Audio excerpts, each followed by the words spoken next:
Hey guys, Michael Bodner coming to you live with another Tesla Tunity. Coming back to you in short order. For those of you that saw the video, 2 days ago we did take delivery of my wife's dual motor Model 3, and we actually had a pretty abbreviated delivery experience. I mentioned in the video you could feel the rush, but we weren't rushed, and that's still a fair statement. But in reflecting on the delivery process, I actually found that a lot of things were not included. A few moments where I stepped away, I was inspecting the car, and my wife was going through the overview of how the car functions and performs. Already having my Model 3, she knew about the doors, for instance, and how you press the button to get out of the door instead of pulling the manual release. Now, what I found really interesting, and I want to put this out there and stress the point, it's really important to do your homework and just make sure all the information you get is accurate. My wife was told that the manual release was actually an emergency release, and if pulled, it would actually pop the door off. So never touch it unless you drive into a canal. For those of you who are hearing this for the first time or are not sure about the Model 3 doors, there's actually a button at the top of the grab handle, and that pops the door. There's a little motor that just pops the door a little bit, and then you push it the rest of the way. I'm sure you've seen videos of it online. And then there's that manual release. Now, the manual release is simply there in case there's no power to the car. The front doors can open from the inside. The only risk to using it is you could damage the window or damage the chrome trim or both, but certainly the door does not pop off. So after I showed my wife what happens when you pull the handle, she was relieved. She's absolutely loving the car.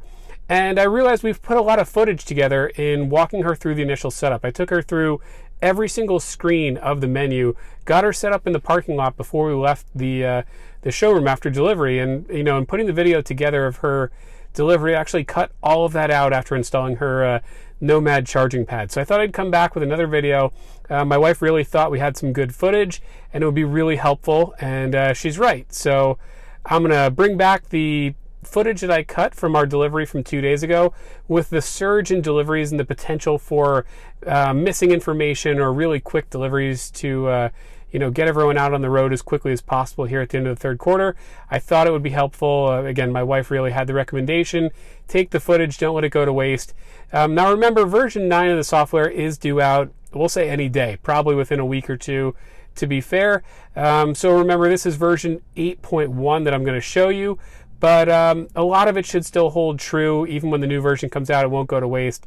But without further ado, I'm going to mix in and show you the footage from 2 days ago of us walking through every screen. I do apologize if, there's a little bit of sun glare, but we do explain everything and walk through all the screens, and I hope you find it helpful.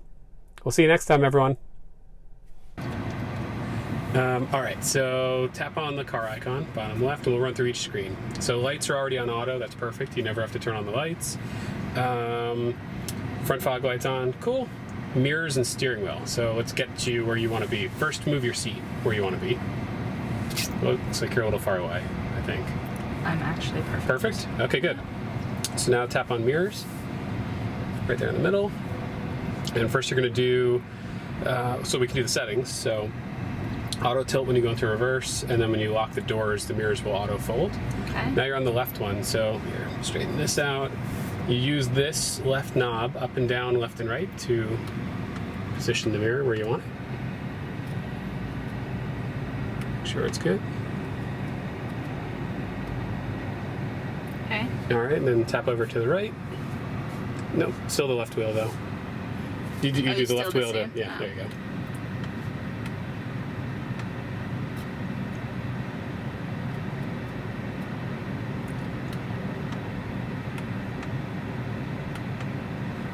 It's a little game. I'm gonna have to play with it as I drive. Yeah, Okay, you'll change your fine. mind when you get on the highway. All right, then tap the X when you're done with that. And now we can do the steering wheel, which is a fun game. Up, down, in and out. How do I make it go? Which direction? I want it to come out. Closer to you, so to the left. And remember, there's no binnacle in front of you, so you don't have to worry about being able to see the speedometer. You can kind of do a little different than you would in any other car. Like it? Sure. All right, so hit save at the top. All right, and then you can close that out with the X. Move on to lights. The second menu. All right, so auto, tap on the settings thing on the top right. See if there's anything in there to set. You can do headlights after exit, so if it's dark, the lights will stay on to light up where you are, and then the lights go off after a couple seconds. It's a good safety feature. Okay. All right, and then so pop out of there, go over to locks. You can see there's your phone connected for the kids. They hate that. We'll go over to settings, see lock confirmation sound, walkaway lock. I would turn both of those on. So the car beeps when you walk away and locks when you walk away. What is unlock on park? Sorry. Unlock on park. So when you put the car in park, the doors unlock. If you don't like that, you can turn that off. I don't want that because... Okay. Turn that off. All right, we'll move over to display. And auto is good. Screen clean mode, which you don't need to turn on right now. When your screen gets messy, you can put it in screen clean mode. It basically darkens the screen so you can clean it. Go over to driving. This is where you gotta trust me. Acceleration, I would use standard. So what's the difference between standard and chill? All right, so chill mode basically is a little bit more comfortable. These are fast cars, so it slows down the acceleration, the effect of when you step on the pedal, the go pedal, no gas pedal. I would recommend standard, and you know we got the upgrade here with the dual motor. Let's get all it has to offer. So I'd go over to standard. It'll slide over, or you can just tap for standard. All right, and then steering mode, comfort is obviously it's like driving a Cadillac, like an old Cadillac. Sport would be like driving a Porsche, and then standard, which is actually what I use, is right in between. I think that's a good mix of, it's still comfortable, but you're not going to be driving on a track. So I would recommend standard. And then regenerative braking comes on standard by default. That's where when you ease off of the accelerator pedal, the car starts charging the battery, charging itself and slowing itself down. It's like engine braking, basically, if you will. I would leave it on standard. It takes a little bit of getting used to. For me, it was probably about half a day of driving, and I would never go back. But I'd start on standard and see how you feel. And then the bottom one, you could skip slip start. You don't need to turn that on. Creep mode is like your classic automatic car, where you take your foot off the brake pedal and the car starts going, it starts creeping. That's there because people early on getting Teslas weren't used to an electric car, and that was like a simulation of not having an electric car. I say you go all in, you got an electric car, try it out without creep, and like I said, within half a day, you're going to be used to regenerative braking, no creep mode, and you'll never want to go back. So when you're driving, instead of, when you're in an automatic, you just take your foot off the gas pedal really quick and nothing happens. In this car, you take your foot off the gas pedal, or the accelerator pedal, really quickly, and the car's going to pull back. It's like driving a manual transmission car, actually. So you get used to it. You don't lift your foot off the go pedal quickly. You ease your foot back, and you kind of, it's like blending off of the pedal, and you get so used to it, and it's really amazing. Trust me, start with it, and you see. Autopilot we did not get, so I don't know what's in this menu. These are just the safety features of Autopilot. So speed limit warning. Well, basically, you could have it as a display, chime, or off. Chime, I think, gets a little annoying. But I don't have Autopilot. Right, but Autopilot's safety features are standard. So basically what happens is, next setting here, relative or absolute speed limit. So here's mine, relative, 10 miles an hour over. So if the speed limit on the road is 65, and you get to 75, you've hit the speed limit. With it just on display mode, the speed limit will pop up here as you drive for whatever road you're on. It'll get bigger for a second and flash that you've gone over your own limit. If you do a chime, you'll get a noise as well. So I think the display is okay. Forward collision warning on medium, I have that as well. The car will warn you if somebody's going much slower than you in front and maybe you're not paying perfect attention. So I think medium's okay. And automatic emergency braking, best safety feature, you leave that on. And lane departure warning, that's your call. If you don't have your blinker on and you start to drift out of your lane, if that's on, the steering wheel vibrates. I have it on mine. You use your blinker a lot, so I think it's a good safety feature. It'll only bug you if you're actually departing your lane and you didn't mean to. I think it's worth having on. Safety and security. So speed limit mode, that'll restrict the car from going over a certain speed. We don't need that for adults. And over to settings, so park assist chimes, it'll let you know as you're getting close to things at low speed. You'll see that over here, it'll start to fill in with different colors and you're 10 inches away from an obstacle, whatever it is. Alarm, of course, we'll leave on. Cabin overheat protection, if the car reaches, and you can see if you tap information, maintains the cabin under 105 degrees. The problem with that is it uses a lot of energy. So the way I have mine set is kind of the happy medium. it turns on the fan, but it doesn't use the air conditioning. So I think that's probably the way to go. If you agree. Sure. This is if you ever, for whatever reason, or like you bring your car in for service and the app gets locked out, that's what they do. They turn that off and you lose access through the app. And service, so wiper service mode, which we don't need to do right now. We'll actually lift the wipers so you can get to them. Where they're at right now, you can't lift them up. They'll bump into the hood. And there's towing mode as well. Glove box, obviously. So we're done with settings. Oh, there you go. Glove box opens. That's always good. Doesn't take it back. So to get out of settings, you tap the X at the top, and we're basically ready to go. We got a couple more settings to do. Down on the bottom, so your music is open. Now your music's closed. So if you tap music again, it comes up, and if you want, you can drag it up, and there's like a partial, or there's a whole screen, and then you can drag it down as well. What's that? So this is that's to go to a radio station, okay. But we don't need radio stations. If you tap on that, you can do streaming. And this will bring you over to Slacker Radio. Okay. And we don't want to turn it on for our video because we'll get a copyright hit, but we'll do that after. Okay. So we'll tuck that down for a moment. Next up is your phone. Right. So these are your recent calls. These are your contacts. They don't have a favorites list yet. And you can sort first name or last name or dial. Now, if you just want to call somebody, you can do this. Push in the right button on your steering wheel. Call mom.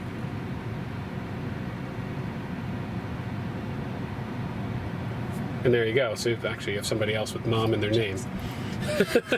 So you just tap mom. It went away because you didn't act fast enough. You'd tap mom and it would start calling. So you start to use your voice for certain things. Okay, so that was your phone. That's heated seats. 3 stages of heated seats. The hardest or the strongest, medium, off. The car's in auto right now. That's, I was never used to auto, but I like auto for this car. It makes it a little easier. So, of course, you put the air conditioning vents where you want it. I kind of like the air conditioning right in my face. I like it where it is. You like it where it is, so that's good. And if you ever want to do the diffuser, this is like a traditional car with 2 air vents, so you can kind of align where the air comes from if you don't want it directly in your face. But again, we're in Florida, so I like that. So you're in auto. You actually don't need to do anything. So if you just tuck this away, all you do is, it's hot here, make it a little colder, and the fan will kick up to get you to where you need to be.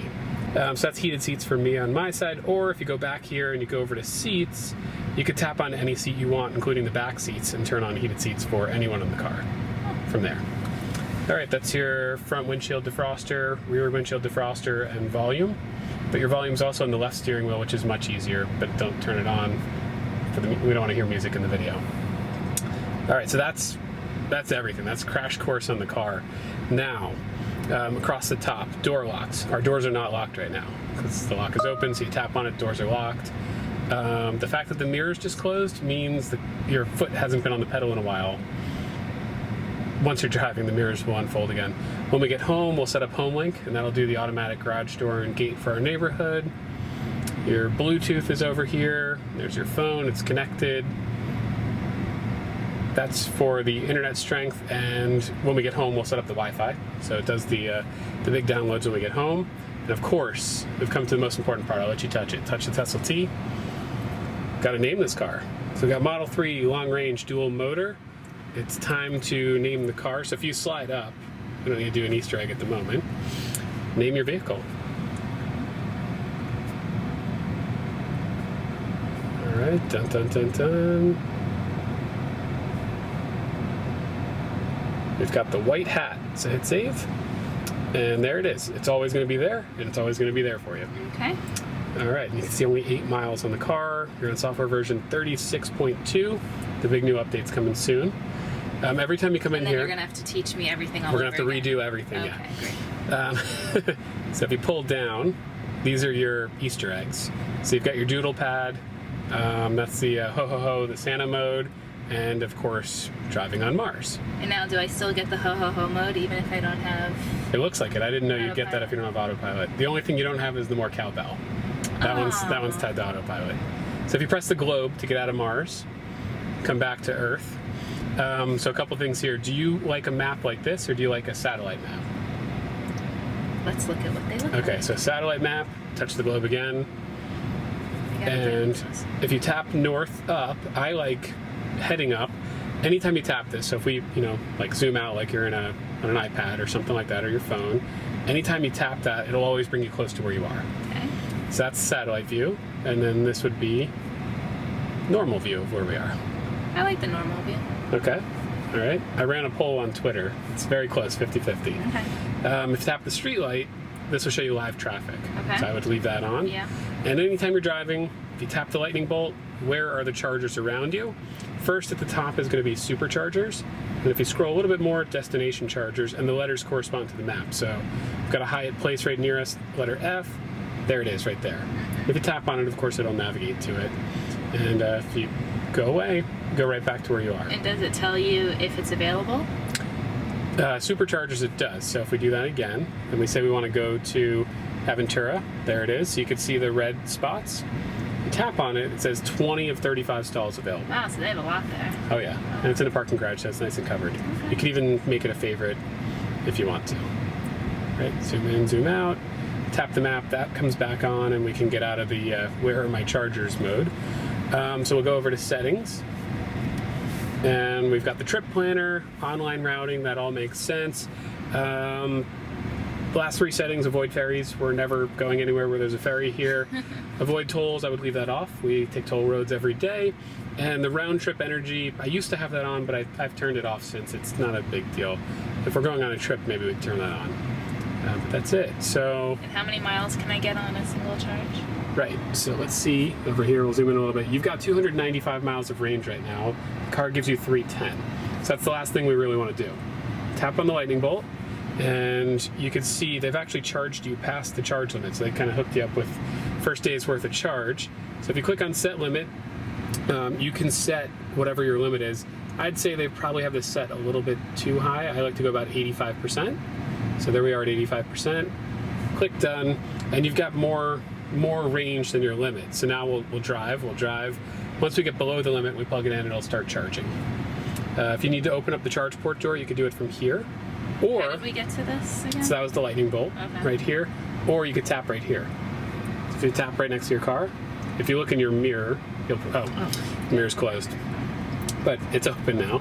Tap close, and it closes itself. Okay. And that's basically it. One last thing to show you, and then we're going to take off and drive this thing like we stole it.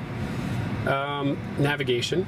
So tap navigate. You can enter an address, search for anything, or enter the name of a business. You don't just have to know the address. We'll program home and work. Once those are programmed, you're at work, you can pull down and it'll navigate to home, which is a pretty nice touch. Of course, the address isn't in, so we'll do that later. But I already know how to get home. Of course, you know how to get home, but the nice thing about this is you'll know when you're going to get home. So I always navigate anyway. Once navigation's up, you can mute it. So it just kind of sits off to the side, doesn't bother you, but you get all the good details. And where would the navigation show up, like the step-by-step? The directions will be over here, and the new update, they're going to move over here. So it's going to be closer to your line of sight. Another thing I noticed, your auto high beams are on right now. So if you don't want that on, push forward on the left stalk, where your blinkers are, push it forward, and now that's off. And if you push it again, see it comes on, that'll do the high beams automatically. Now, so push it forward again to turn it off. If you want your high beams on, you just pull it back. Like if you want to flash your high beams, you pull it back and the blue means it's actively on. Otherwise, the car's automatic. It takes care of everything. Auto dimming rear view mirror, auto dimming side mirrors, auto air. How do I turn on my wipers? Turn on your wipers. Good question, actually. We didn't set that one up. So right here is wipers. We live in Florida. Now, if you want to do a single swipe, I wouldn't do it because your car's so clean. You push in the button on the left stalk. That's a single swipe. If you want to do your washer fluid, you hold it in on the left side. Now, again, auto everything since you brought it up. Turn it on? Oh, of course. It would do a single swipe for us. I put you over to auto. And then when you don't want something open, or you see it automatically goes away, if I go back, I can also slide it away. Now it says auto. When it starts raining, again, don't do anything. It'll take care of everything for you. If you don't like how fast it's going, single swipe. So you always have it on your steering wheel, you could always do a single swipe. I believe that's it. So, and when we're parking at home, my favorite thing to do, press the camera icon. I can see where the car is behind me as I get into the garage to make sure I pulled in far enough. And of course, it's going to light up and show you what everything looks like. And I think think that's it. Is it going to show me how close I am, like, to the wall of the Yeah, house? so you'll see when we get home, this is going to light up. It's going to get yellow, red as you get closer, and it'll say, like, you're 12 inches away from the wall.